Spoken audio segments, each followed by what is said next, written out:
Here's a story from Axios from just yesterday. Biden drops out, endorses Harris. Well, you've seen the news most likely. I mean, I don't know how you escape such massive news breaking across the board. 1 week before this, Donald Trump was shot in the face. So, man, I'd appreciate a day of just chilling, but we ain't going to get it. So as Joe Biden announces that he's going to, where do we have the letter? Here we go. Announces that he's resigning in a letter posted to his personal account with a suspect-looking signature, which some people are saying is not his signature. I don't know if it is, but there's no official letterhead. He's saying, over the past 3.5 years, we made great progress as a nation, et cetera, et cetera. I'm not going to read the whole thing. He says, it's been the greatest honor of my life. And while it has been my intention to seek re-election, I believe it is in the best interest of my party and the country for me to stand down and to focus solely on fulfilling my duties as president for the remainder of my term. So the Biden HQ Twitter account, X account, is gone. It is now the Kamala HQ. It is as cringe as you can get. She gave a speech in Wilmington, Delaware, that was one of the most off-putting speeches I've ever seen. I don't get why everybody was just laughing the whole time. It's the strangest thing. Biden tried to run this campaign of old man seemingly angry yelling at cloud. Okay, when you get someone like Trump, he's an old guy, and he goes, look, we're going to do this, we're going to do that, we've got to do it, it's going to have to happen. It's like a stern and serious figure. Joe Biden did I'm so angry, and it's like, are you really? And then Kamala Harris just laughs at everything. So she's officially been nominated. Endorsed. The Clintons have endorsed her. It looks like she may be the nominee. I'm not entirely convinced, but I'll just give one last shout out to all of the fans of Timcast IRL who, and we didn't give any financial advice, bought shares in Kamala Harris on Predict It and made a lot of money.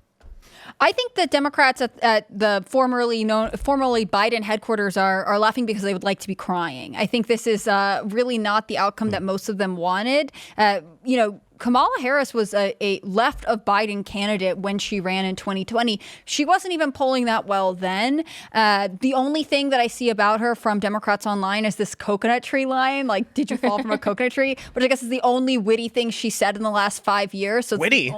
It's not witty. This is the closest they can get with Kamala Harris. Relatively speaking for her.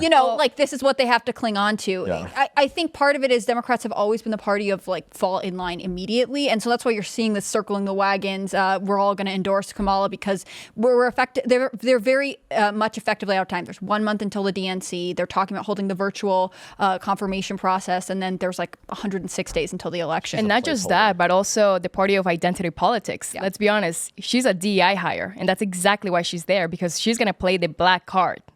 Or the Indian or Jamaican. Or all of them. The woman card. Yeah. Yes. But Joe Biden said it outright. And it's funny because the Democrats get offended, like, don't you call her a diversity. But Joe Biden said this. He said, I am going to choose a vice president who's a black woman. Mm-hmm. And they were like, okay, have you considered choosing someone who's qualified to be vice president? Oh. Qualifications are out of the roof with them. And let's not forget that Joe Biden said, if you're not black, if you're not voting for me, you ain't black. So let's go back to that one. Well, Kamala's not voting for him now, so whatever that means. I don't think Biden's arm can move like that with the signature. Like he was even saying early on in his administration when he was signing all the executive orders, I don't even know what I'm signing right now. Like, I don't think his arms can do that with the signature. Well, there's another story which we'll end up getting into in a little bit where Charlie Kirk has this lead. He's not really sure about the story, but that the last week Biden, when he was flying from Vegas, there was a medical emergency on his flight and they had to rush him to the hospital. So some people think he may already be dead. And again, we'll get into this, but we'll focus on the politics for this segment, and then I don't want to jump the gun because we do have bookshelf. Got a bunch of stuff to go through.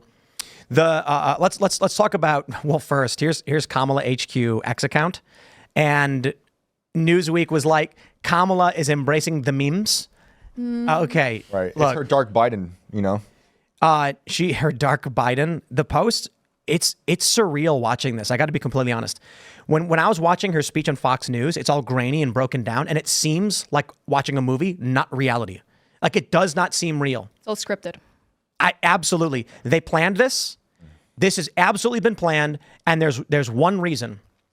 Well, there's a reason with some reason trees beneath it, branches. They did not want a populist to steal the nomination. Kamala Harris would never have won an actual nominating process through the primary. She may get chosen through the political elite secret ballot, which they're planning now. and RFK Jr. would be the Democrat nominee if they had a real primary. I think that's one of the reasons RFK didn't drop out last week. He knew that there was a potential for Biden to leave and that he could potentially really win back Democratic voters who don't like Kamala Harris. And I think that's a good calculation on his point. The other thing that's happening when you're saying it's scripted, you guys probably saw this, but Aaron Sorkin, who created The West Wing, had written hours before it got published, hours before Biden announced that he was going to leave. He had written this article saying the Democrats should, really shake things up and endorse Mitt Romney, select him as their candidate, because that's the only way for them to sort of turn this around. And he has since, retracted that statement. He's endorsed Kamala Harris, but he was famous for writing this political show that was based in the White House that was about campaigning. And I think that is sort of the energy we're seeing from her campaign right now. There was all these reports that like on Sunday night, she was wearing her Howard University sweatshirt and calling 100 people, all these labor leaders and whoever else saying, I'm gonna earn your vote. I'm not gonna just expect it, and, whatever. So there is this drama around the identity politics and the theater of watching the Democrats try to create a narrative for this person who has a terrible record as a prosecutor, who's highly controversial, just trying to make her someone she's probably not out of thin air. I see your point about them laughing as hiding tears, but I also see them laughing as like, we can't believe we pulled off this total farce, this total scripted farce. And they're laughing knowing what's behind the curtain that we're not seeing. I don't think they pulled anything off. There's no spell. Brett Weinstein had a post, which is very much in line with what I've been saying. He said, I didn't know what their plan was, but it certainly looks like their plan screwed up and they had no contingencies. And this is what it looks like when they're winging it. And also their house of cards is crumbling right now. And it is the best time because we get to be in the battle. And let's be honest. Kamala Harris is here because she slept her way through politics. Let's talk about Willie Brown, Melton, I believe it was Montel Williams that also helped her get to where she is today. So this is one of the things that the left does.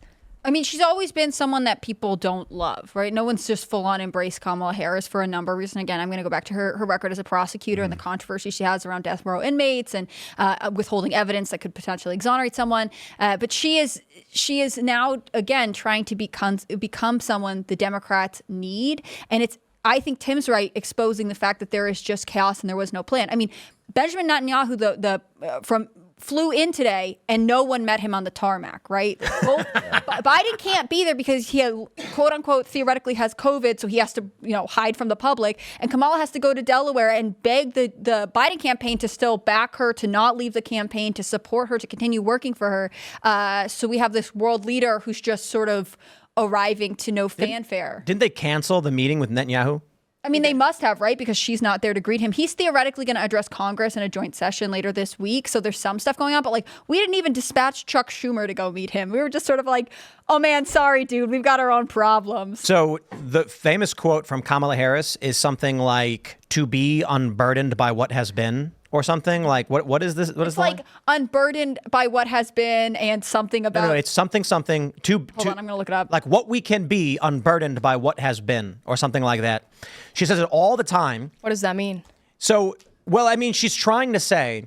She's trying to sound like Dr. Jordan B. Peterson. She's doing what, you ever see those guys on social media where they'll write a quote and it'll be like, the darkest night is complemented by the weakest men. And then they'll put like John Smith under it and it's them. They're quoting themselves and writing it in the quotes. It's like, dude, you said it. You don't need to tell everyone you did, but they're trying to make it look like it's academic. Right. That's what she's doing. Her line is, what can be unburdened by what has been. Yeah. And there's a little bit longer version of it, but there's no meaning in that. And she says it over and over again. I mean, this is her slogan that she has created for herself, even though it's just fluff, which I think is really what you'll see out of her campaign. Maybe that's her signaling this was a plan all along, Hannah Claire. What? Maybe unburdened by what has been. Yeah. Joe Biden is the unburdened. Yeah. We're finally here. This is what, look, she's got this post on her page. Trump War Room says this account is living unburdened by what has been. And then someone responded, it's Jover 911 saying, drop the usage of that phrase now. They're going to spin that into marketing for her campaign. They've been creating TikTok videos of her saying that over Charlie XCX songs and Gen Z loves it. Yes, they love it because they are looking down on her. People like to say there's no such thing as bad press. And it's like, sure, be a politician and go take a dump in the middle of Fifth Avenue in front of everybody and tell me about there's no such thing as bad press. Sorry, you're out of the race. Howard Dean, what did he say? Woohoo or something? Yeah, and his whole, and that was all he did. Yeah. And then it destroyed his entire campaign. You want to talk about bad press? So when Kamala Harris says something about, you didn't fall out of a coconut tree or what, like, what? And then she says, unburdened by what has been, they're not liking these things because they like Kamala. They're liking them because she is a stiff weirdo who is easily made fun of. And they're sort of desperately, like, I think there are some people who are like, I don't know, this is what we have, so let's try and make it work. But the reality is, Kamala Harris is always going to be burdened by what has been, because now well done. Thank you. Well done. She has to make the decision to decide if she's going to, champion Joe Biden's legacy, which she has been intricately chained to going forward, right? They told us over and over again, it's the Biden-Harris campaign. She's in charge of reproductive rights. She's in charge of the border. Or if she's going to turn and attack Joe Biden and say, actually, he did things bad and I'm going to do things better. The slogan that's sort of emerging right now that I can see in reports is she's going to finish the job. She's going to finish the job, which is kind of what Joe Biden had been saying when he was messaging for re-election. But the reality is nothing about this is good for her. And I think, honestly, I wonder if on a small level she resents Joe Biden, being like, you could have withdrawn months ago. And instead, you left me in at the last minute to defend your mess. All part of the plan. I think it's all part of the plan. I said, with variables in between, back in November, I remember sitting here doing a morning segment where I was looking at the polls, looking at what Democrats saying about Joe Biden, and I was like, he cannot be the nominee. This is it. It's lined up against him. And then I was thinking to myself, like, should I actually title this Joe Biden will not be the nominee? I was like, I don't know if I should. It's my opinion. I'm saying this, but I don't know. And I'm like, I'm going to do it. I genuinely believe he will not be the nominee. And then there were weird moments in between where I'm like, I thought it would have been by March. If they haven't pulled him out by March, then I guess I was wrong. Nope. They waited until right before the DNC to make sure no one else could get in. But we got a problem. There are several states that are past the deadline and they can't put someone else on those ballots. Some of these states, I don't know the rules, but many of them have provisions about like 120 days out or something like this. Ballots have to be made. So what are they going to do with all the ballots that say Joe Biden on them? Well, some of this has never made any sense to me because there are a couple states, I think Virginia is one, where the DNC I know we talked about this in Ohio, but Virginia, this is still an issue. The DNC will come it becomes before they have to deal with their issue. So like if there's no candidate before the DNC, Virginia doesn't produce ballots with a Democratic candidate on it. And I think that's the example. And so there's this level of like chaos within the Democratic National Committee that I have always thought was there because they scheduled this event, right? So there has to be one intern, a team of 5 interns who are in charge of finding out what the ballot regulations are for each state and saying, hey, maybe you should pick a convention where we can actually get on the ballot. But instead, they just didn't do it. Take a look at this. 538. It says, as of July 21st at 2 p.m. Eastern, President Joe Biden has suspended his campaign for the 2024 Democratic primary nomination for president. The average is no longer updating. And see, I check this every day. I check all the new polls every morning. I get up, I take a look at, I Google search the names, I pull up CNN, I pull up Fox News, I pull up Daily Mail, I pull up Post Millennial, and I check the aggregate polling. RCP now has general election Trump v. Harris. Yep. Trump v. Harris, and then 538 just outright says that's it. We're done. Look, the last several polls they have are Trump v. Harris, and he's up 8-8-8-6-6-2. And then you have some Biden stuff here, but they've been polling Trump against all the Democrats for a while now, predicting what is going to happen. Why would 538 suspend their presidential polling average when they were polling Trump against Harris from the get-go? It is absolutely fascinating, but as upon reading this morning, I went, holy crap. We are 3 months away from one of the most consequential elections in American history, and the Democratic Party does not have a candidate. Do you think Kamala is even going to make it to the nomination? I'm not convinced she'll be the nominee. Yeah, same. Oh, I think that they'll probably see challengers at the convention. Absolutely. Yes. I mean, the first person I checked on was Dean Phillips, who had said something like, she is very talented, but it was not a full-on, I endorse her. Also, Gretchen and Newsom. Gretchen and Newsom have both endorsed Kamala. So I think at convention, if they then turned around and were like, no, we're challenging, it might look a little suspicious. I wouldn't be surprised coming from them. See, my thing is like, there are even more Democrats who haven't said anything as far as I know. And that's what's curious, right? I mean, I still haven't seen anything about Obama's endorsement. Who is Obama talking to? Who's saying potentially, here we go? I think she's a placeholder until they have something new. Shit. And some people are saying Hillary Clinton. Thanks for checking out this clip from Timcast IRL. Make sure to watch the show live Monday through Friday at 8 p.m. Subscribe to this channel, and we will see you all there.